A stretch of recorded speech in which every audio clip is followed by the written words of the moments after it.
Shalom saudara yang dikasih oleh Tuhan. Kita bersyukur kita menjadi umat Tuhan sebagai orang percaya. Dan Tuhan selalu ingin berbicara kepada kita melalui firman-Nya. Dan melalui firman Tuhan, kita boleh melihat diri kita. Dan Tuhan boleh mengubah kita. Dan Tuhan membangun hidup kita semakin hari, semakin serupa dengan Yesus Kristus. Salam jumpa dalam program Tuhan adalah Gembalaku. Tuhan selalu menghendaki kita memeriksa diri kita sendiri dan menyadari bagaimana keberadaan kita itu. Hal ini bisa terjadi ketika hidup kita selalu diarahkan kepada Tuhan. Jika hidup kita tidak diarahkan kepada Tuhan, maka kita sulit memeriksa diri kita. Karena kita tidak bisa tahu bagaimanakah sebenarnya kondisi diri kita. Oleh karena itu, saudara, betapa penting ibadah bagi kita sebagai orang percaya. Karena ketika kita beribadah, kita sedang mengarahkan diri kita kepada Tuhan. Dan Tuhanlah yang melihat kehidupan kita, menerangi kita, supaya kita bisa melihat siapa diri kita. Dan kita sebagai orang percaya, kita tahu bahwa kita hidup sesungguhnya ada di hadapan Tuhan. Sehingga setiap hari dalam kehidupan kita, kita boleh memeriksa diri di hadapan Dia. Dan setiap hari, Tuhan yang penuh kasih karunia, Dia membentuk hidup kita. Puji Tuhan. Mari saudara kita membaca firman Tuhan dari Keluaran pasal 27, ayat 1-8. Haruslah engkau membuat mezbah dari kayu penaga, 5 hasta panjangnya dan 5 hasta lebarnya. Sehingga mezbah itu 4 persegi, tetapi 3 hasta tingginya. Haruslah engkau membuat tanduk-tanduknya pada keempat sudutnya. Tanduk-tanduknya itu haruslah seiras dengan mezbah itu, dan haruslah engkau menyalutnya dengan tembaga. Juga harus engkau membuat kuali-kualinya tempat menaruh abunya, dan sodok-sodoknya, dan bokor-bokor penyiramannya, garpu-garpunya, dan perbaran-perbaraannya. Semua perkakasnya itu harus kau buat dari tembaga.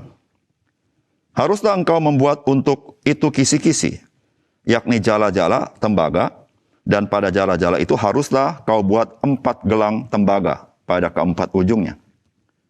Haruslah engkau memasang jala-jala itu di bawah jalur mezbah itu, mulai dari sebelah bawah, sehingga jala-jala itu sampai setengah tinggi mezbah itu. Haruslah engkau membuat kayu-kayu pengusung untuk mezbah itu, kayu-kayu pengusung dari kayu penaga, dan menyalutnya dengan tembaga. Kayu-kayu pengusungnya itu haruslah dimasukkan ke dalam gelang-gelang itu, dan kayu-kayu pengusung itu haruslah ada pada kedua rusuk mezbah itu, waktu mezbah itu diangkut.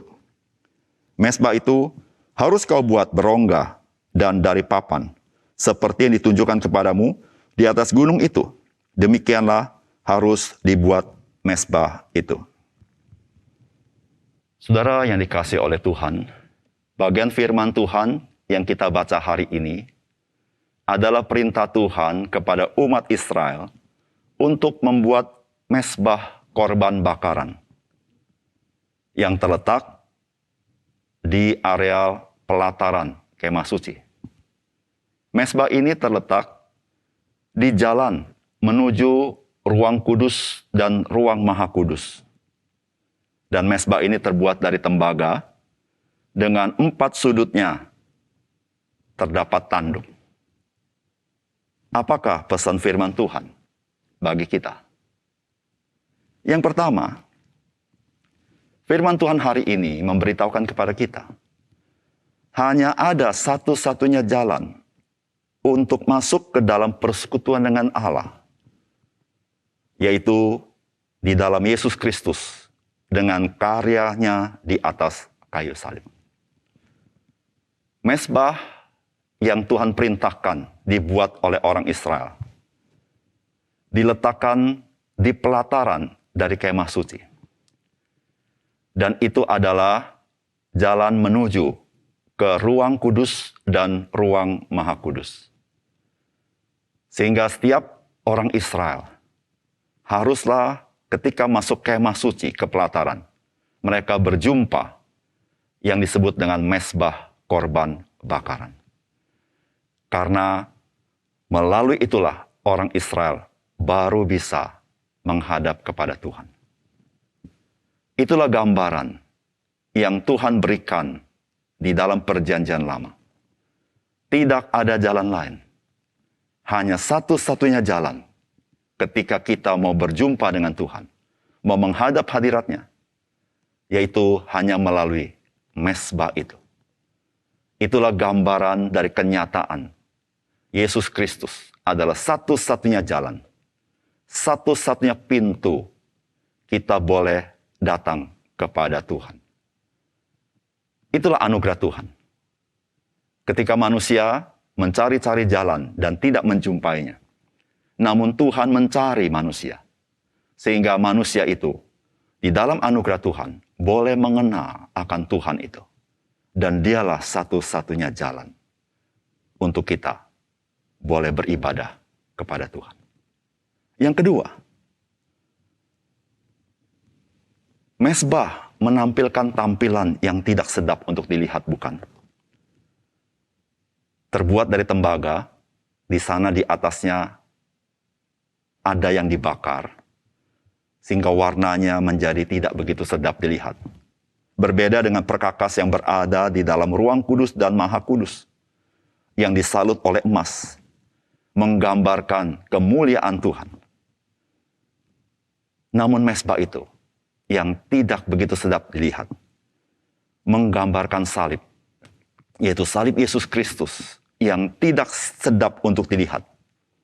Namun tanpa salib Kristus, tidak seorang pun dapat diselamatkan.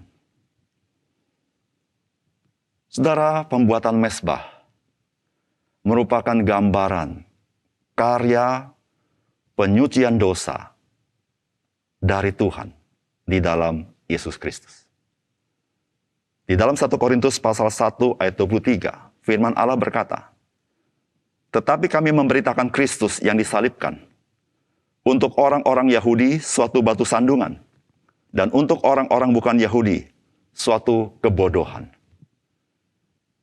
Saudara yang kasih dalam Tuhan, salib bagi orang Yahudi merupakan batu sandungan, karena mereka mengharapkan Mesias sebagai raja yang mengalahkan penjajah. Bagi orang Yunani sebagai sebuah kebodohan, karena salib menggambarkan kelemahan, yaitu orang tidak berdaya mati di kayu salib. Namun, dari semuanya itu, Tuhan memberitahukan dari salib yang hina, disitulah keselamatan Tuhan sediakan bagi umat manusia. Karena Yesaya 53 berkata demikian, "Sebagai taruk ia tumbuh di hadapan Tuhan, dan sebagai tunas dari tanah kering. Ia tidak tampan, dan semaraknya pun tidak ada sehingga kita memandang dia. Dan rupa pun tidak sehingga kita menginginkannya. Ia dihina dan dihindari orang, seorang yang penuh kesengsaraan dan yang biasa menderita kesakitan. Ia sangat dihina sehingga orang menutup mukanya terhadap dia. Dan bagi kita pun, dia tidak masuk hitungan." Namun apakah selanjutnya yang dikatakan oleh kitab Yesaya ini? "Tetapi sesungguhnya penyakit kitalah yang ditanggungnya, dan kesengsaraan kita yang dipikulnya. Padahal kita mengira dia kena tulah, dipukul dan ditindas Allah. Tetapi dia tertikam oleh karena pemberontakan kita. Dia diremukkan oleh karena kejahatan kita. Ganjaran yang mendatang keselamatan bagi kita ditimpakan kepadanya, dan oleh bilur-bilurnya kita menjadi sembuh." Saudara, mengapa Yesus Kristus rela mengosongkan diri menjadi begitu hina, menjadi sama dengan manusia, menjadi hamba, bahkan mati di kayu salib? Karena begitu Allah mengasihi akan kita. Demikian juga mezbah itu. Mezbah itu bukan ide manusia, tetapi adalah rancangan Tuhan, memberitahukan bahwa Tuhan mengasihi orang berdosa, supaya orang berdosa bisa diperdamaikan di dalam Yesus Kristus dengan salib yang hina itu, membawa kepada kemuliaan. Marilah kita bersyukur kita boleh mengenal kasih karunia Tuhan ini. Yang ketiga, saudara, firman Tuhan hari ini mengajar kepada kita, Injil adalah kekuatan Allah yang menyelamatkan setiap orang yang percaya. Pertama-tama orang Yahudi, tetapi juga orang Yunani. Demikianlah firman Tuhan dikatakan dalam Roma pasal 1 ayat 16b. Mezbah korban bakaran terbuat dari tembaga. Dan pada ujung-ujungnya terdapat tanduk yang seiras dengan mezbah tersebut dan dibuat dari tembaga juga. 4 tanduk yang berada di ujung-ujung dari mezbah korban bakaran menggambarkan kekuatan Allah yang dahsyat itu dan mengarah kepada seluruh penjuru dunia ini. Kekuatan apakah itu? Yaitu kekuatan Injil yang mengampuni dosa. Injil yang menebus dosa manusia di dalam Yesus Kristus. Pertama-tama orang Yahudi, kemudian orang-orang non-Yahudi. Dan hari ini, berita Injil disebar kepada seluruh dunia. Karena Tuhan Yesus pernah berkata, segala kuasa telah diberikan kepadaku. Oleh karena itu pergilah. Jadikanlah semua bangsa, yaitu semua etnik, menjadi murid Yesus Kristus. Dan itulah tanduk di keempat sisi daripada mezbah korban bakaran yang menggambarkan kekuatan keselamatan dari Injil Yesus Kristus adalah seantero dunia ini, ke segala penjuru dunia ini. Disitulah manusia boleh diperdamaikan dengan Tuhan. Saudara dan saya, sebagai orang percaya, Tuhan memanggil kita untuk kita memberitakan kabar keselamatan ini ke seluruh muka bumi. Maukah saudara? Mari kita berdoa. Bapa surga, terima kasih untuk firman Tuhan yang begitu indah yang kami baca hari ini. Bagaimana sesungguhnya ketika Tuhan memerintahkan umat Israel membangun mezbah korban bakaran, sesungguhnya kami melihat kasih karunia yang daripada Tuhan. Karena mezbah korban bakaran itu memberitahukan kepada kami, Tuhan bersedia dijumpai oleh kami ketika kami harus melalui mezbah korban bakaran. Dan itulah gambaran daripada kayu salib Yesus Kristus yang begitu hina. Namun dari sana ya Tuhan, kami menerima keselamatan yang kekal itu. Boleh diperdamaikan dengan Tuhan. Salib hina membawa kami kepada kemuliaan Tuhan. Dan kami bersyukur Tuhan. Dari salib itu ada kuasa Injil yang menyelamatkan umat manusia. Biarlah kami sebagai orang-orang percaya, kami terpanggil memberitakan kabar salib itu yang adalah kekuatan Allah yang menyelamatkan manusia berdosa supaya manusia tidak binasa. Tuhan, terima kasih untuk firman-Mu. Dalam nama Tuhan Yesus kami berdoa. Amin.